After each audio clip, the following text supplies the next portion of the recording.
اور جسٹس مسرت ہلالی صاحبہ ہیں۔ اب اس پوری صورتحال کو اگر ہم اب انالائز کریں کہ یہ ہو کیا رہا ہے، تو یہ بالکل واضح ہے کہ سپریم کورٹ آف پاکستان میں جو اختلافات ہیں، یا جو آپ یوں کر لیں کہ اس میں بہت زیادہ شدت آ چکی ہے، اور اس کی وجہ کیا ہے؟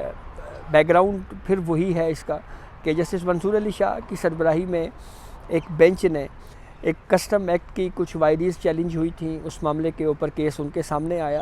یہ وہی جسٹس منصور علی شاہ صاحب ہیں جن کی سربراہی میں بینچ میں جب کوئی قانونی شکوں کا کوئی کیس ان کے سامنے آتا تو وہ اس کئی کیسز کو آئینی بینچز میں منتقل کر چکے ہیں۔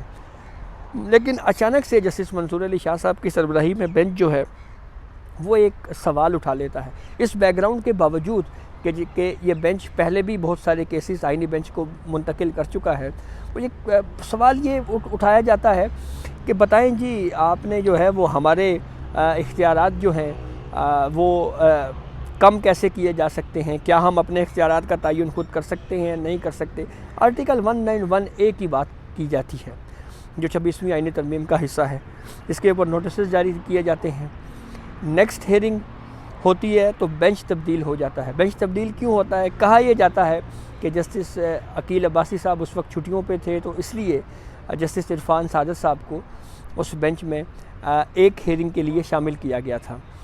جسٹس عقیل عباسی صاحب دوبارہ آتے ہیں واپس، تو جسٹس منصور علی شاہ صاحب کی سربراہی میں یہ 3 رکنی بینچ، جس میں جسٹس عائشہ ملک اور جسٹس عقیل عباسی جو ہیں، یہ 3 رکنی بینچ جو ہے یہ کہتا ہے جی کہ ہمارا جو پچھلا بینچ ہے آپ اس کو بحال کریں۔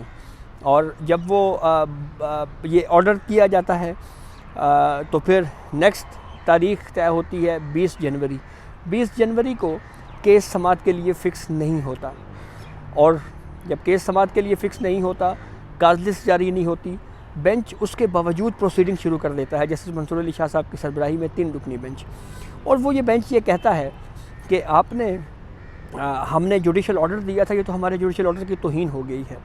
اور پھر رجسٹرار آفس کو بلایا جاتا ہے، نذر عباس کو بلایا جاتا ہے، وہ بتاتے ہیں کہ جی وہ تو میڈیکل لیو کے اوپر ہیں، چھٹی کے اوپر ہیں۔ ایک اور اہلکار رجسٹرار آفس کے ذوالفقار علی پیش ہوتے ہیں، ساری تفصیل بتاتے ہیں جی کہ ایک میٹنگ ہوئی تھی 17 جنوری کو، اور اس میٹنگ میں یہ طے ہوا تھا کہ جو ہے وہ اس کیس کو ریگولر بینچ کے بجائے آئینی بینچ میں بھیجا جائے، کیونکہ یہ آئینی ایشوز اس میں انوالو ہیں۔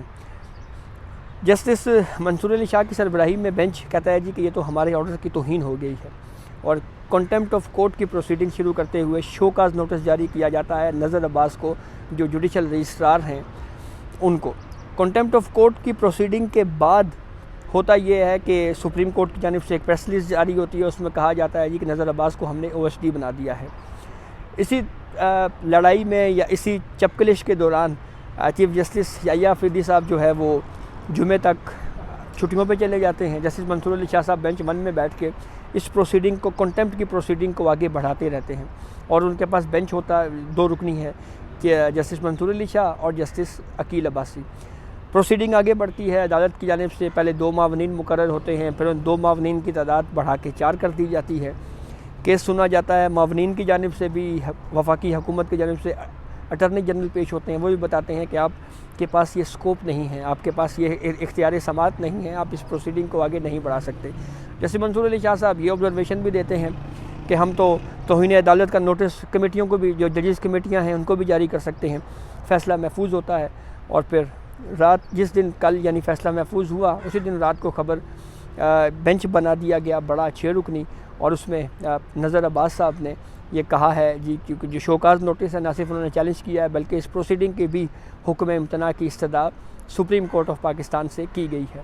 تو لڑائی بالکل واضح ہے، سکوپ سے باہر نکل کر اس پروسیڈنگ کو چلایا گیا، اس میں کوئی دو رائے نہیں ہے۔ جیسے منصور علی شاہ 26ویں آئینی ترمیم کے متاثرہ ہیں، چیف جسٹس آف پاکستان نہیں بن سکے، آئینی بینچ کے سربراہ نہیں بن سکے، ان کے نامزد کردہ امیدواروں کے جو ججز کے لیے امیدوار ہیں ان کے اوپر جو ہے وہ ایک ووٹ بقول جیسے منصور علی شاہ صاحب نے خود کہا کہ ایک ووٹ پڑتا ہے وہ بھی میرا ہوتا ہے، اور پھر انہوں نے ساتھ یہ بھی کہا کہ باقیوں کے 11 ووٹ پڑ جاتے ہیں۔